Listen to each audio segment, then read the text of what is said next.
Hello everybody, I'm Paul Beckwith, and in this video I want to talk about a recent study that has found that the number of lightning strikes have plummeted by 50% in specific regions that are plied by commercial ships. So the global shipping industry was regulated by the International Maritime Organization, governing body to reduce sulfur in shipping fuels from 3.5% to 0.5% in 2020. That's a sevenfold increase, a sevenfold decrease in sulfur in the shipping fuels. And as a result, when those shipping fuels were burned to power the ships, there was less sulfur dioxide and other chemicals put into the atmosphere. So the aerosols were much less in this pristine marine environment, and therefore that changed the formation of clouds, it changed the number of storms, it changed the number of lightning strikes that were measured. In fact, they were greatly reduced over these shipping lanes. In general, global warming / climate change causes more warming, more water vapor in the atmosphere due to evaporation, therefore more storms, or at least the storms are getting more intense, and therefore one would expect that with the warming you would have an increase in storms and increase in lightning activity. And that's generally the case globally, but specifically over these shipping lanes with the regulations in place by the IMO, lightning strikes have been reduced. So let's have a look at this and see what the paper has actually said and comes up with. Of course, aerosols are very important in the climate system. There's very strong direct effects. So the aerosols can block sunlight, cool the surface of the earth, or they can reflect away sunlight if they're metallic. And also it depends, well, that's a direct effect. They also act as cloud condensation nuclei. And if there's lots of small aerosols, they can make smaller water droplets in clouds, which are highly reflective and cool the planet. But if the clouds are at high elevations or high altitudes, that can trap heat and warm the planet. So there's a lot of different complications in the effect of the aerosols. In fact, it's one of the largest uncertainties in climate models. So let's have a look at the, I have to let Newton in, sorry. Come on, doggy.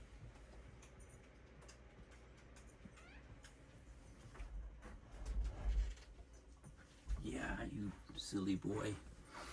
Yeah, sorry, the door was closed and he was going to start barking if I didn't let him in. So, okay, so this is the article from a month ago in ZME Science. Lightning strikes plummet by 50% after global shipping industry cuts sulfur emissions. So this is really an unplanned experiment.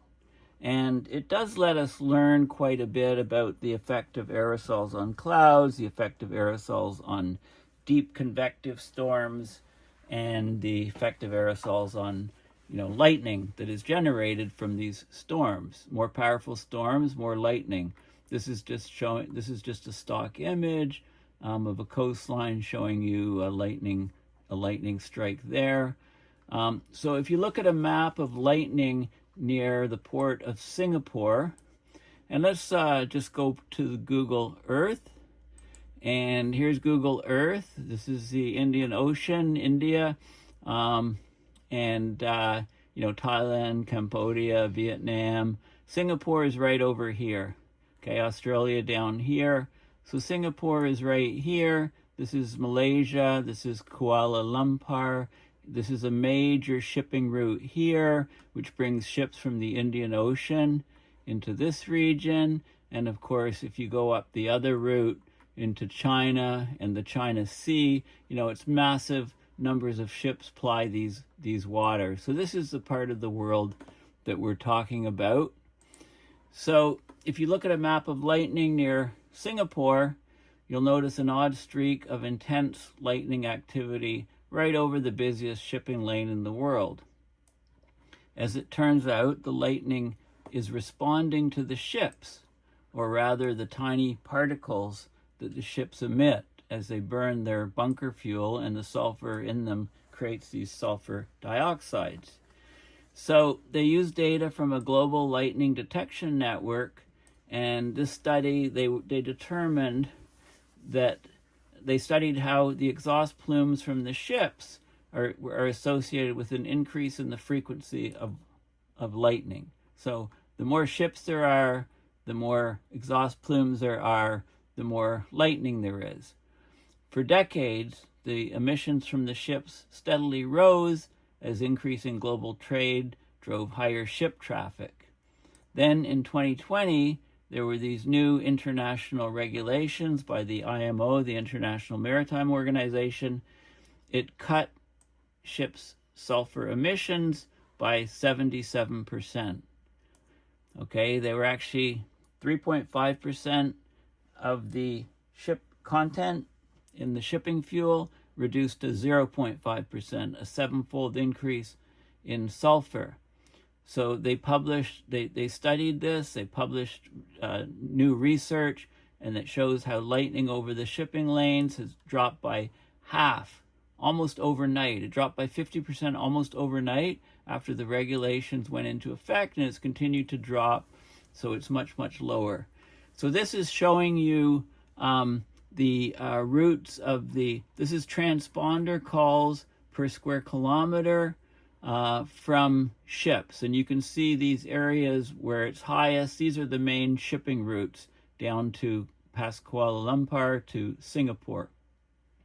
And this is from the Indian Ocean side, and this is the traffic out up here into the China Sea on the other side. This shows you the lightning strokes per square kilometer per year, and the red areas are the most intense, and you can see where the lightning strikes have been occurring along the shipping route, and especially, in these areas here. Okay, also near coastlines, they're amplified. There's a lot more lightning strikes because of the ships plying those regions, putting the aerosols, the sulfur aerosols, up into the air. Okay, so this is an unplanned experiment, and it shows how the thunderstorms, which can be 10 miles tall, right, going right up into the upper atmosphere to the top of the troposphere, the tropopause. When you see those big, huge thunder heads, the cumulo-nimbus clouds rising and then flattening at the top, they're flattening right at the extreme and height transition of the troposphere to the stratosphere, known as the tropopause. These particles that are emitted, the sulfur emissions, are smaller than a grain of sand. The responsiveness of the lightning to this human pollution, anthropogenic pollution, it helps us get closer to understanding a long-standing mystery. To what extent, if any, have human emissions influenced thunderstorms? Okay, so these aerosol particles, they clearly affect the clouds. These aerosol particles, also known as particulate matter, are everywhere. Some are kicked up by wind or produced from biological sources like tropical and boreal forests. Others are generated by human industrial activity like transportation, agricultural burning, and manufacturing. So any burning of fossil fuels produces these aerosols and particulates, and in fact 7 to 8 million people per year die because of these emissions of aerosol particles. That's more than wars, it's more than COVID, I think it's the second leading cause of death, yearly. It's hard to imagine, but in a single liter of air, about the size of a water bottle, there's tens of thousands of tiny suspended clusters of liquid or solid. In a polluted city, there can be millions of particles per liter. Most of them are invisible to the naked eye. These particles or aerosols are a key ingredient in cloud formation. They serve as seeds or nuclei for water vapor to condense into cloud droplets. The more aerosol particles there are, the more cloud droplets. The more cloud droplets there are, the whiter the cloud, the brighter the reflection, the higher the reflectivity of it. So this shows you condensation nuclei and you get water molecules that then condense onto these nuclei, forming these water droplets within these clouds.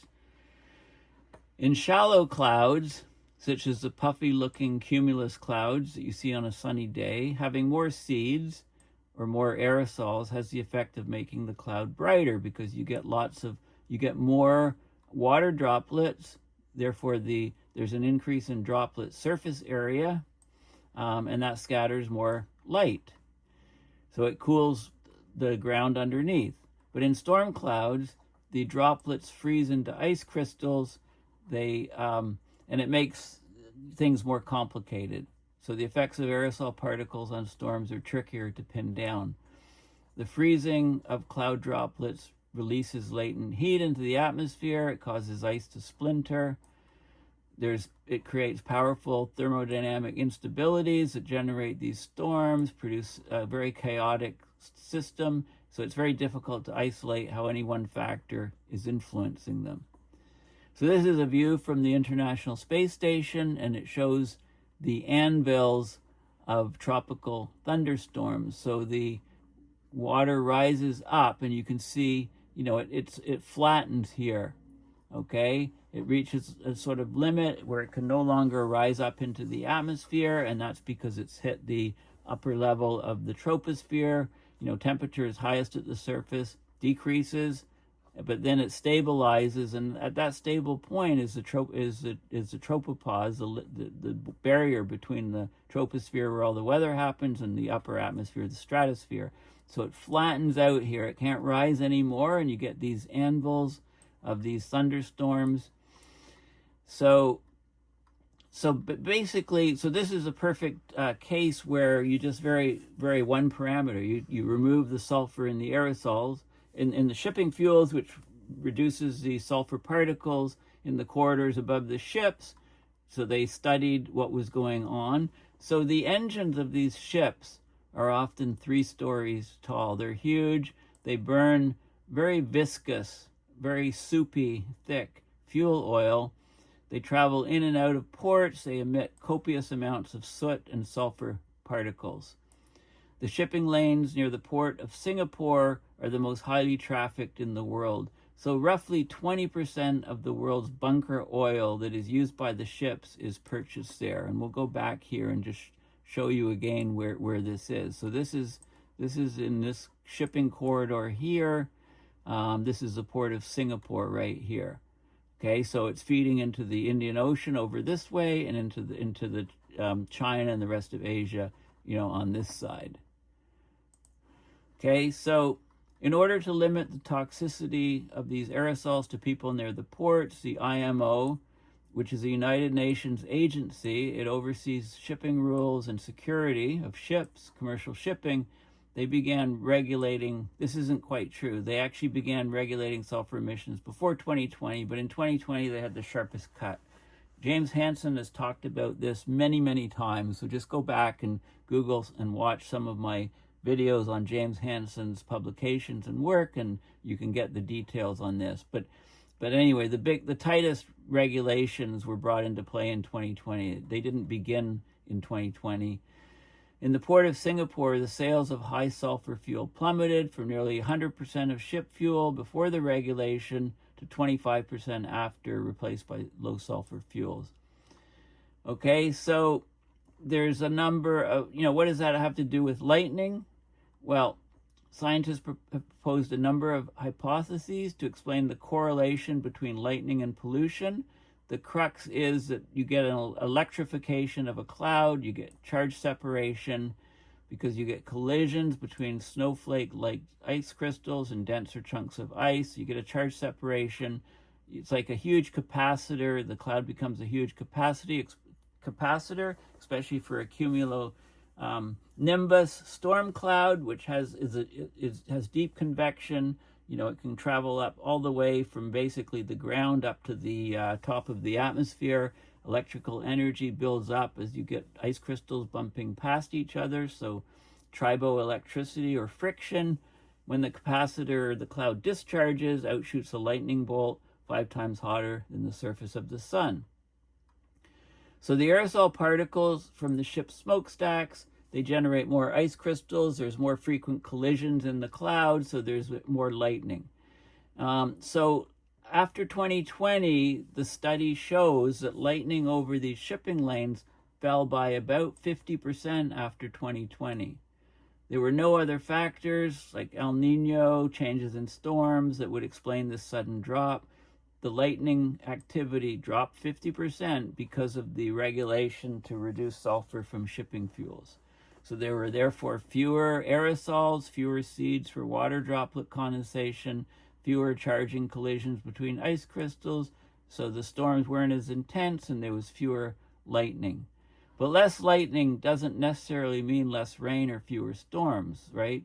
It means that the nature of the storms is changing. So there's still questions like, do the aerosol particles invigorate storms in general? Do they create more extensive violent vertical motion? Or are the effects of aerosols specific to the idiosyncrasies of lightning generation? Have humans altered lightning frequency globally? So these are questions that are still being asked. So let's have a look at some more stuff on this. So on Google, I looked at global lightning detection networks, and you can find links to a whole bunch of networks. So here's one global lightning detection network.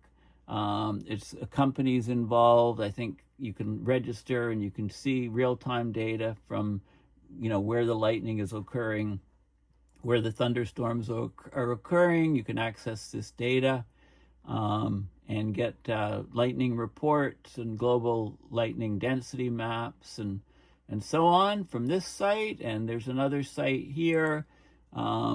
This is connected with the same company, Lightning Data and Mapping. You can do a free trial and get a demo of where the lightning bursts are occurring. It shows it globally. Really fascinating and interesting to look at. What they do is they detect the precise time and location of over 2 billion lightning events a year. You can visualize these lightning effects and see them mostly from a safety point of view in your location. There's also, this is Earth data, NASA site. There's something called the National Lightning Detection Network. There's different data sets on lightning bursts over time. So there's lots of information there if you want to pursue this. Here, this is an article that was in Science over 10 years ago, 2014. Okay, projected increase in lightning strikes in the U.S. due to global warming. So this argued that lightning occurs more frequently when it's hotter than when it's colder. And it says currently there's around 25 million lightning strikes per year. This is over, I guess this is specifically in the U.S., right? So I think that's over the U.S. So they looked at the energy available to make air rise in the atmosphere, precipitation rates. They modeled the frequency of lightning strikes across the continental U.S., and they predicted that the number of lightning strikes increases by about 12% for every degree of rise in global air temperature. Okay, so 12% increase. We know that water vapor increases 7% for every degree Celsius rise in temperature. So they looked at, how lightning plays an important role in atmospheric chemistry, right? Creating chemical reactions, creating new compounds, new molecules, how it's important in the initiation of wildfires. But the impact of global warming on lightning rates is poorly constrained. So they basically proposed and found that the lightning flash rates proportional to the CAPE, the convective available potential energy. It's a very important thing for storm chasers to track. So CAPE times the precipitation rate. That explains 77% of the variance in the time series of total cloud-to-ground lightning flashes over the contiguous United States, or CONUS. So storms convert CAPE times precipitated water mass to discharge lightning energy with an efficiency of 1%. They looked at 11 climate models, and they found that the lightning strikes would increase 12% per degree Celsius of global warming, about 50% over this century. Okay, so what this so that's overall. That's the effect of lightning overall. The changes expected from climate change, and then of course, this study is just looking at the shipping lanes, and they saw a huge drop in lightning when the sulfur was taken out of the fuel. So it doesn't conflict with the other work. Okay, so this is a paper. It's open source. It's in the Atmospheric Chemistry and Physics journal. It's okay, so here, let's have a look at what it says. So lightning declines over shipping lanes following regulation of fuel sulfur emissions. It was just published online just over a month ago, March 11th, 2025. So they say that aerosol interactions with clouds represents a significant uncertainty in our understanding of the Earth's system.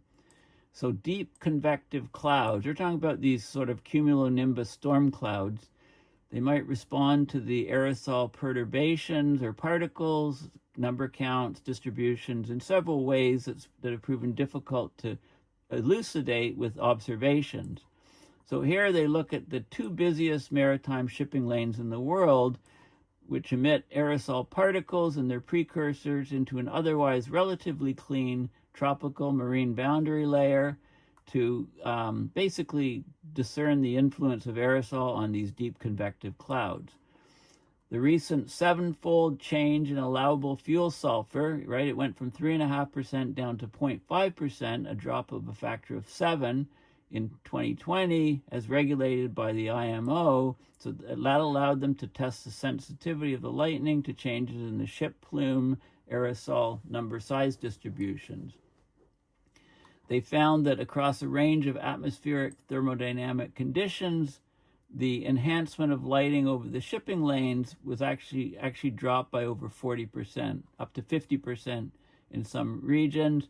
And they also found that this was mediated by the aerosols, and they actually observed the droplet numbers of aerosols at the cloud base from satellite data, and that showed a similar decline over these shipping lanes when the sulfur was removed from the shipping fuels. So they learned a lot about aerosol-cloud interactions from this study. Basically, that these deep convective clouds, or the cumulo-nimbus thunderstorm clouds, they're impacted by aerosol number distribution in the remote marine environment. So by acting as cloud condensation nuclei, the aerosol particles, they influence clouds and in turn Earth's energy balance. Aerosol cloud interactions are a significant uncertainty in our understanding of the Earth's climate. This is still true. So maritime ship traffic leads to the emissions of these aerosol particles and precursors into relatively clean marine air. So it allowed the study of how the increased cloud condensation nuclei numbers perturb low-level marine stratus cloud droplet number distributions and the cloud macrophysical properties like cloud albedo, how reflective is a cloud, cloud lifetime. Once a cloud is formed, how long does it stay a cloud? The smaller the water, the more cloud condensation nuclei, the smaller the water droplets, the more reflective the cloud, the longer the lifetime of the cloud. Eventually, over time, there's collisions of these water droplets, making larger droplets, and that process can cascade and produce, rain from that cloud eventually, which then the cloud basically disappears. It rains out. So deep convective cloud systems occur throughout the tropics. They're essential to the Earth's water and energy cycles, but there's little consensus on the mechanisms or magnitudes of the aerosol particle impacts on these deep convective clouds. Okay, so this is a very, very interesting study. Let's just look at the results then. So I showed you this image. This shows you the land areas. We've got Singapore down here, the corridor of ocean from the Indian Ocean to the port of Singapore, and then ships leaving up to China. And you can see, so this is showing the transponder calls, showing the actual ships. This is 1 million per square kilometer. In these regions, it shows you the ship routes nicely. This shows you where the lightning is occurring, and you can see how it matches up very nicely with the ship routes. And after the sulfur was removed from the shipping fuels, this is the anomaly. this showed you the huge reduction of lightning strokes, in these blue areas. The blue are the areas that were the most significant anomalies, reductions of lightning strikes in these areas. Interestingly, lightning increased outside of these areas. They talk about the Twomey effect, 1977, which has to do with the theory.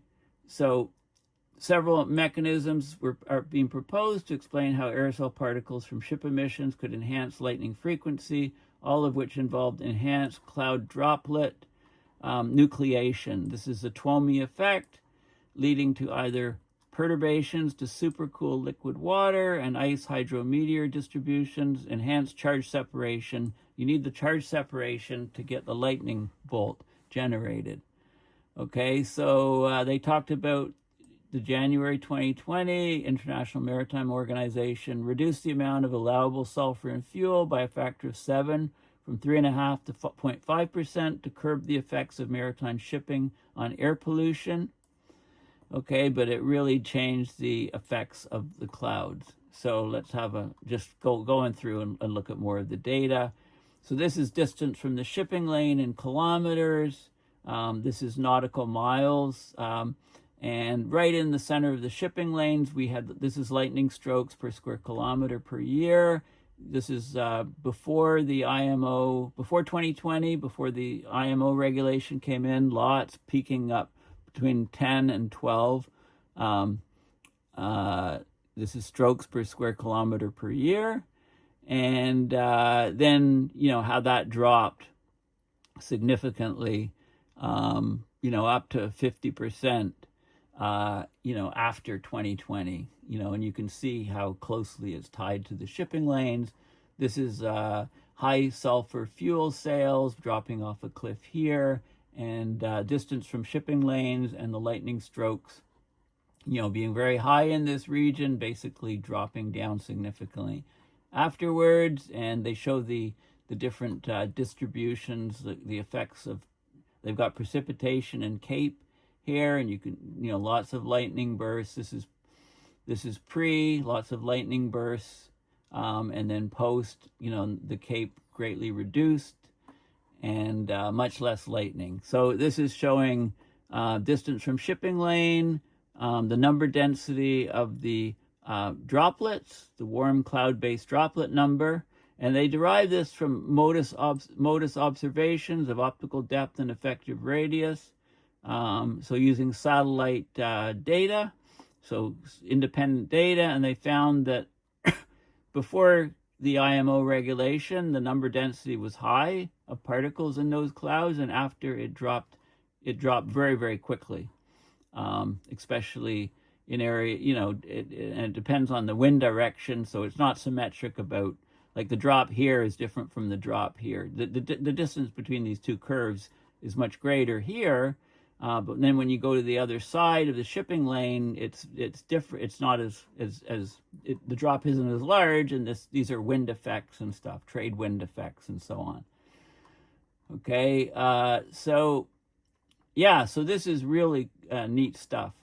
This is really direct indications, and this is some of the calculations of number densities and Cape, how they're calculated, and so on. So some technical stuff. So I think I'll leave it at that.